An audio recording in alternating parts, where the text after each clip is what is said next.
So good afternoon friends. তো আমি আমার জুনিয়র টিমকে নিয়ে আমার মাঠে নেমে পড়েছি। তো আমাদের টিমের নাম হচ্ছে পুবরা কালী মন্দির, আর এগেনস্ট টিম যেটা ছিল সেটা হচ্ছে অগ্রদূত। তো তোমরা খেলাটা এনজয় করো। তো তারাই ফার্স্ট টস পেয়েছে এবং তারাই ফার্স্ট টাচ নেবে। ইতিমধ্যে খেলা শুরু হয়ে গেছে।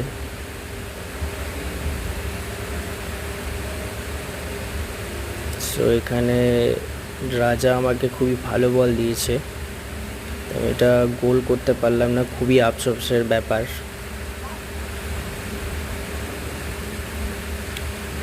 ও, খুবই বাজে ট্যাকেল। তো গোলের দ্বারা তো ফলাফল হয়নি, তাই ট্রাইব্রেকারের মাধ্যমেই ফলাফল হচ্ছে। তো এগেনস্ট টিম যে অগ্রদূত ছিল তারা ফার্স্টে গোল ঢুকিয়ে দিয়েছে, আর আমাদের যে ফার্স্টে ছিল সে গোল ঢোকাতে পারেনি। অ্যান্ড সেকেন্ডে যে মারতে এসেছিল তার সময় একটু ঝামেলা হয়েছিল, সে দাগে মারছিল বলটা, তাই তো বলটা ঠিকমতো সাজিয়ে সেও বাইরে মেরে ফেললো। তো এবার আমার বাড়ি, তো আমিও বাইরে মেরে ফেলেছি, তো এই কারণে আমার টিমও হেরে গেছে।